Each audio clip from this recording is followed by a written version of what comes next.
नमस्कार दोस्तों, मैं हूं आपका दोस्त इंजीनियर अभिषेक सिंह और आप देख रहे हैं सिविल इंजीनियरिंग सपोर्ट। दोस्तों, जहां भी हम घर बनवाते हैं हमारा सबसे पहला जो प्रायोरिटी होता है दोस्तों, काम बिल्कुल टेक्निकली साउंड होना चाहिए और साथ ही साथ जहां पे मुमकिन हो दोस्तों वहां पे पैसे की बचत भी करनी चाहिए। लेकिन जो क्लिप आप देख रहे हैं, जिस साइट पे मैं अभी आया हुआ हूं, वहां पे इन दोनों ही केस में किसी को भी फॉलो नहीं किया गया है दोस्तों। ना ही तो इसमें पैसे की बचत हो रही है और साथ ही साथ ना ही काम टेक्निकली सही हो रहा है। तो ये दोस्तों जानकारी के अभाव में हो जाता है। चलिए मैं आपको बताता हूं कि गलती यहां पे कहां हो रहा है। अब बहुत से लोग कमेंट करते हैं कि गलती बताने से क्या होगा। दोस्तों, अगर मान लीजिए दूसरा कोई गलती कर रहा है, उसको देख के आप सीख जा रहे हैं दोस्तों, इससे बड़ी बात नहीं हो सकती, क्योंकि आपका पैसा भी खर्च नहीं हो रहा है और आपको सही जानकारी भी मिल जा रहा है और आपका समय भी बर्बाद नहीं हो रहा है। दोस्तों, बात कर लेते हैं, ये जो फुटिंग डालने के लिए जो एक्सकावेशन किया गया है, खुदाई का जो काम हुआ है दोस्तों, वो सही तरीके से नहीं किया गया है। जेसीबी वाले को पहले ही अपना जो फुटिंग का साइज है उसके अनुसार ही खुदाई करवाने के लिए दोस्तों बताना चाहिए।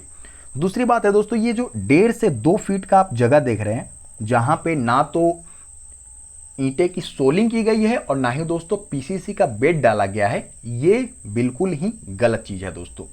इससे क्या होगा कि आपका जो कॉलम सेटलमेंट यानी कि कॉलम जो धंसने का प्रोबेबिलिटी है दोस्तों, वो बहुत बढ़ जाएगी।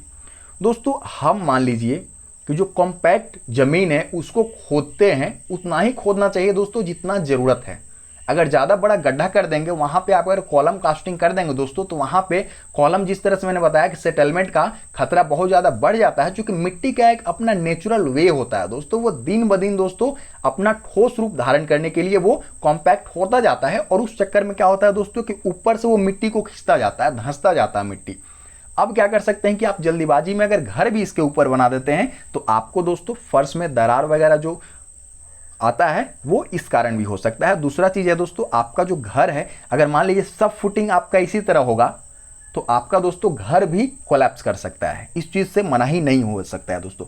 अब बात कर लेते हैं, आपको एक्सकवेशन यानी कि खुदाई करने से पहले आपको पहले अच्छे तरीके से फुटिंग का साइज पता होना चाहिए। उतना ही खुदाई करवाएं दोस्तों जितना फुटिंग का साइज है। साथ ही साथ जितना भी खुदाई हो गया दोस्तों, उसमें आपको ईंटे की सोलिंग करना जरूरी है, साथ ही साथ पीसीसी का बेड डालना जरूरी है। आपका जो स्टील मेस बनता है दोस्तों, जो सरिया का एक जाली बनता है, उसको डालना जरूरी है दोस्तों। और उसके ऊपर में आपका जो कॉलम का साइज है, उस साइज का दोस्तों आप जो है वो पिलर वहां पे ढाल सकते हैं। इस तरह से आपको मान लीजिए 3x3 का अगर कॉलम खड़ा करना है, फुटिंग डालना है, ठीक है, और वहां पे आप मान लीजिए कि 5x3 का करते हैं, जो तो 2 फीट का दोस्तों खाली जगह है वो बहुत डेंजरस होता है और आपका कॉलम तक को वो धंसा सकता है दोस्तों। तो इस चीज से बचना है। बहुत छोटी सी जानकारी है और बहुत कम समय में आपको मिल गया है दोस्तों।